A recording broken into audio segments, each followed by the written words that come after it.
sorpresiva para muchos, sobre todo para los implicados, a los más afectados por el caso de los Tres Brazos. Se conoció ayer que hubo una variación de la medida de coerción de todos los que habían sido sometidos a la justicia y que habían recibido la prisión preventiva como medida de coerción. Los jueces ayer de la Corte de Apelación del Distrito Nacional decidieron variar la medida a prisión domiciliaria a 7 de los implicados en la venta irregular del barrio Los Tres Brazos, incluyendo al ex director de la Corporación Dominicana de Empresas Estatales CORDE, Leoncio Almanzar, y ha decidido declarar el caso como complejo. Estamos hablando de que los 7 que habían sido enviados a prisión ahora quedan en prisión domiciliaria. Tendrán que utilizar un grillete, van a tener que utilizar un grillete que tendrán que pagar, y en adición a eso tienen que pagar una fianza de millones de pesos, 10 y 5 en casos distintos, y a partir de ahí entonces las autoridades dicen que inicia el proceso. Esto provocó la reacción y la indignación de los residentes en Los Tres Brazos, que primero dicen que no fueron convocados a la audiencia, que no se les informó de que se iba a realizar esta audiencia. Por tanto, no participaron, no estuvieron presentes, y en segundo lugar, están indignados por la decisión del tribunal que ha decidido variar esta medida de coerción. Se trata de una decisión que obviamente pone a uno a pensar cómo es que pesan los casos en la justicia. Si bien es cierto que debemos reconocer que la medida de coerción es una medida que se adopta en medio del inicio de un proceso judicial, y que la prisión preventiva es la medida de coerción más fuerte, digamos que es la última en escala. En algunas ocasiones se adopta para garantizar que personas vinculadas a un caso como este puedan sustraer algunas pruebas, intentar evadir la justicia saliendo del país o saliendo del territorio nacional, porque pueden afectar el caso estando en libertad, o porque pueden representar un peligro para las personas que son consideradas víctimas en el proceso. La realidad es que para muchas personas que entran a los tribunales, la prisión preventiva viene a convertirse casi en la condena, porque hay casos que no pasan de esta fase. Dicho esto, y estamos de acuerdo con que la prisión preventiva no resuelve el caso, y que cuando este proceso va a fondo, que los jueces y ambas partes se exponen, es donde se determina la pena final. Y estamos hablando de un caso que al final tiene que ver con materia administrativa, civil y probablemente penal. Depende de los cargos que se le imputen a estos funcionarios y empresarios que incurrieron en la venta de un barrio completo con la gente dentro, porque de eso se trata el caso de Los Tres Brazos. Estamos hablando de un conjunto de personas que se organizaron y estructuraron una red para garantizar que un terreno en el que habitan familias y toda una comunidad se vendiera a particulares, y esos particulares entonces comenzarían a hacer un negocio directo con estos terrenos, intentando provocar que los residentes en esa zona, asentados en ese territorio por el gobierno dominicano, producto de una situación de desastre en la que se vieron involucrados, entonces pagaran esos terrenos por sumas que se multiplicaban por mucho con relación al precio de venta original al que ellos los recibieron. Unos terrenos que fueron vendidos a 20 pesos el metro cuadrado, estaban siendo vendidos hasta 1.500, 2.000 y 3.000 pesos el metro cuadrado a personas de escasos recursos, a cambio supuestamente de garantizarle títulos de propiedad, que encima de eso es el mismo Estado que ha dicho que están los terrenos mal deslindados, y que en adición a eso, en la venta se sumaron terrenos y territorios que tienen que ver con satisfacer las necesidades de la población, terrenos gubernamentales como escuelas, acueductos, destacamento de la policía, por poner un ejemplo de lo que se trata. Así es, también hay que destacar que si sumamos todos los montos de garantía que se impusieron a los imputados, estaríamos hablando de unos 18 millones de pesos. A eso también hay que agregar que en adición a la prisión domiciliaria, el pago de garantías entre 3 y 10 millones, que totalizan 18 millones todas juntas, como decía, también está lo del brazalete electrónico que mencionaba Amelia y un impedimento de salida, un impedimento de salida que se le impuso a cada uno de los imputados. También hay que hablar acerca de la prisión preventiva, señores. Como bien decía Amelia, la prisión preventiva es una figura para evitar que se entorpezca el proceso, que se desaparezcan las pruebas o que se fugue alguno de los imputados, pero no es una condena por adelantado. Como en este país hay la mala costumbre, y es una mala costumbre, aunque la narrativa de mano dura si no lo quiera ver, hay que tomar en cuenta que la prisión preventiva impuesta porque sí o impuesta en casos donde no corresponde, lo que hace es abarrotar el sistema penitenciario y hacer colapsar el sistema de justicia penal.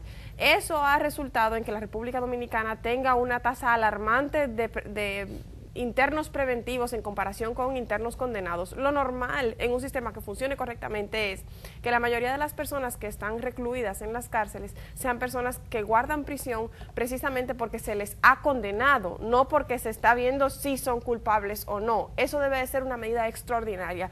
Entonces, si bien en un caso como este deja un sabor amargo para ciertos sectores y para personas que queremos que se administre justicia, ver que quizás no se es tan severo en el proceso preliminar como se ha sabido ser en otros casos, esa desigualdad, pues, como decía, puede molestar. No menos cierto es que utilizar la prisión preventiva de manera excepcional es lo correcto, porque de lo contrario lo que estamos es abogando por el uso de la prisión preventiva de una manera generalizada, casi como una condena adelantada antes de que se determine la culpabilidad de los imputados, y eso es lo que tiene precisamente a las cárceles dominicanas con casi la mitad de los internos siendo prisioneros preventivos. ¿Cuál es el tema y por qué la población reacciona de esa manera, con esos niveles de indignación? Que no se utiliza la misma balanza para todos los casos. Exactamente, esa desigualdad. Y de manera permanente se dicta la prisión preventiva para aquellos que no tienen acceso a un abogado adecuado, para los hijos de Machepa. O sea, las personas que no tienen acceso a ingreso ni poder político terminan en las cárceles por casos menores. Sin embargo, gente que está involucrada en un caso de este nivel, entonces se contemplan muchísimas razones para dejarlas en libertad. No, eso no significa que no estemos de acuerdo con lo que hemos expresado anteriormente. La prisión preventiva debería ser aplicada de manera excepcional, sobre todo porque en este caso incluso las pruebas que tiene adelantadas el Ministerio Público deben ser bastantes. O sea, el Ministerio Público debe tener una cantidad de información y de documentos en sus manos que le pueden permitir demostrar este caso, porque está siendo investigado desde hace alrededor ya de 2 años, 1 año y medio, casi 2 años. Entonces, no, la verdad que sería difícil entender que el Ministerio Público y el equipo que se designó o que se supone que se designó para este caso, desde que se destapó el escándalo, no ha tenido tiempo suficiente de avanzar. Los imputados en este caso son Leoncio Almanzar, que es el exdirector de COE, Irving José Cruz, el ex consultor jurídico de esa entidad, Manuel Aybar, el ex gerente inmobiliario de CORDE, Rosabel Castillo, la ex registradora de títulos del Distrito Nacional y que era la actual directora nacional de registro de títulos, que termina siendo suspendida como consecuencia de este caso y el sometimiento a la justicia hasta que se determine si es culpable o inocente. Ella se ha defendido de estos cargos. Domingo Gerardo Lebrón de los Santos y los hermanos Carlos Aris Gómez y Julio César Gómez Williams, que son los principales accionistas de Infepa, la empresa a la que originalmente CORDE le vendió los terrenos y que posteriormente entró en una negociación con otra empresa que se llama Titulatec para entonces revenderle los terrenos a la población. Juana Inés Gómez Williams, que es hermana de los otros Gómez Williams, y principal accionista y representante de una entidad comercial llamada Proyecciones Inmobiliarias GOWI. José Enrique de Paul Dominici, que es el dueño de inmobiliaria Titulatec, de la entidad comercial Titulatec, y no podemos olvidar que de Paul Dominici está vinculado a la Cancillería de la República, estaba trabajando en el área administrativa y ha trabajado con Miguel Vargas Maldonado durante los últimos años en los que ha estado vinculado a la administración pública. Lo hizo también, tengo entendido, que cuando estuvo en obras públicas. Y los agrimensores Ana Antonia Osuna Nolasco y Adonis Ruiz Mella, que en sus informes del levantamiento de información evitaron colocar cualquier tipo de datos que indicara que se estaba tratando de un barrio, y estaban con la información que proveyeron a las autoridades. El expediente quedaba limpio, como que eran unos terrenos vacíos los que se estaban vendiendo. Obviamente, la variación de esta medida de coerción ha provocado la indignación de los residentes de Los Tres Brazos. Vamos a escuchar lo que dicen. En esta acción se esconde una intención de invisibilizar las acciones presenciales de la comunidad y que se busca revivir la política de impunidad que es característica de nuestra justicia. Los Tres Brazos quieren anunciar al país que se mantendrán vigilantes ante esta actitud del Ministerio Público. Bueno, el caso de Los Tres Brazos, no podemos quitarle los ojos de encima. Si esta es una variación de la medida de coerción que luego el Ministerio Público puede aceptar o no, vamos a ver. Obviamente los comunitarios no están de acuerdo con esta decisión.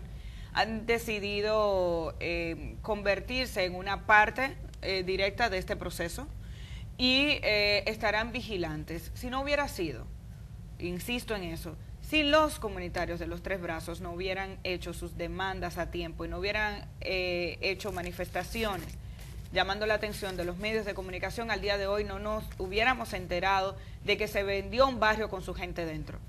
De la justicia depende que se determine el nivel de responsabilidad que tiene cada quien en lo que se puede considerar como uno de los más graves casos de corrupción que hemos tenido en la República Dominicana. La verdad es que es impresionante saber que en este país se ha llegado a esos niveles de hasta vender un barrio completo, con todas sus propiedades, las propiedades estatales. Es impresionante que lleguemos a esos niveles. Hay muchos argumentos de los funcionarios involucrados, de las razones por las que se llegó ahí.